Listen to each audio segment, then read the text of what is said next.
The Nintendo 3DS is a great system, but how long will it take until it's replaced? And what exactly will its replacement be? I don't know why, but I think that by the end of 2016, Nintendo will already have told us what it is and when it's going to be released. But since we don't really know anything about it yet, I'm just going to talk about what I hope it's going to be. First of all, the specs. I hope it at least matches the PlayStation Vita capabilities, not only on the inside, but also the screen. I hope the screen has at least the same resolution as the PlayStation Vita. And you will notice that I said screen, not screens, because even though the DS era was really, really fun, I think it's time to change that. I think it's time to go back to just having one screen on the Nintendo portable systems. I'm not sure how I feel with the 3D. I don't know if they should keep it or not. I'm a little bit indifferent. Personally, I like it on the 3DS, but I don't know if Nintendo feels like it's time to move on from that. I also think it should be a touchscreen, but a more modern type of touchscreen, not like the touchscreens that we have on the Wii U gamepad or on the 3DS. Something more like what you'd find on mobile devices, or again, something that you find on the PlayStation Vita. When it comes to the button layout, I think the button layout could be more or less the same, but I would really, really appreciate it, and I hope that they would do this finally, to have two circle pads on the device, because now with the new 3DSs, we have those little thingies on it that aren't really circle pads. I think that finally we should have two circle pads, and then the regular A, B, X, Y buttons, and then the D-pad.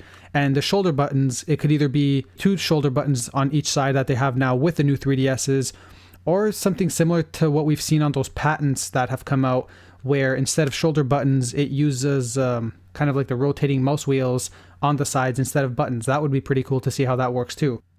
When it comes to how I think it should look, what shape it should be, what the design should be, I think we get a little bit more into details here, and this is where I think Nintendo could drastically change how it operates. I don't like how there was, at launch, just the regular 3DS, and then the 3DS XL, and then the 2DS, and then they released the new 3DS XL, and now the new 3DS. That's 5 different forms of the Nintendo 3DS. I think they should just come out with 2 forms for this next one and hopefully have them available at launch. One of them could stay relatively similar to the 3DS, where you get to open it and close it, and that way your screen is protected and you can take it on the go and you don't really need a case to carry it around with you. And the second form factor I think should look a little bit more like the Wii U gamepad, but in a smaller form. The reason for this is that there are a lot of people like me who we don't really game a lot on the go, but we might like the games that are available for these portable systems. So instead of having to game on something that's kind of more designed for portability, we can still play those games and have them in a more comfortable format and play them more in your home, which is where I play most of my portable games. So to quickly summarize, the way that I see that they can do the next system is specs at least on par with the PlayStation Vita, and also the screen resolution at least on par with the PlayStation Vita. Add a second Circle Pad Pro. Either keep the shoulder buttons, how the new 3DSs have, where they have 2 shoulder buttons on each side, or add those mouse wheels on it. I don't know how that's going to work, but if they think that it's going to work out pretty well, add that as well.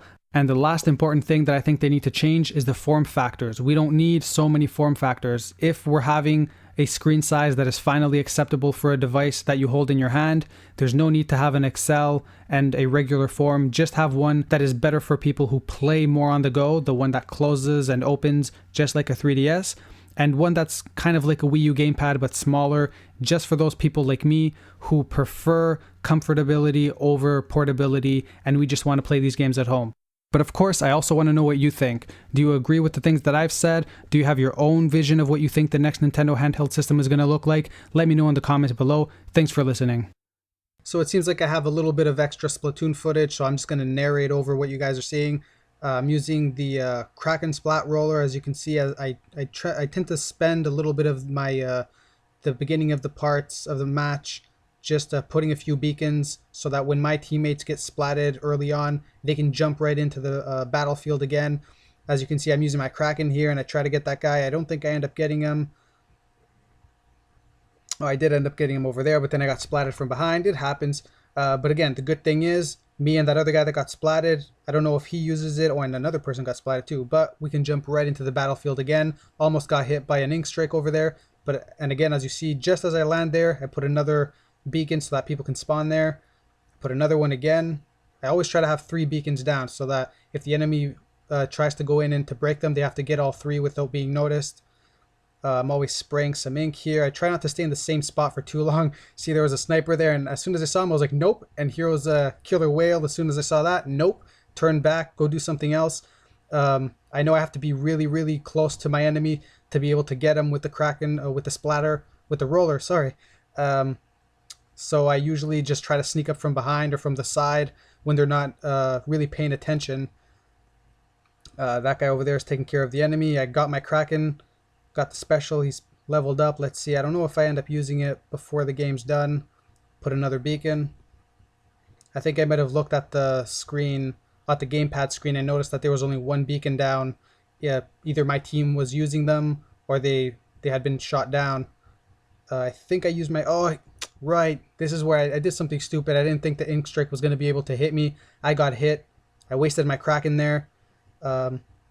There's 20 seconds left. Their team is in danger. I walk through the side here, and I figure I can put this spawn beacon over there. I'm just going around at this point. I don't think anything really happens at this point. I'm just inking around. That's basically it. I don't think anything really happens at this point. Oh yeah, I splat that guy. Cool. Thanks again for listening. I hope you enjoyed this video.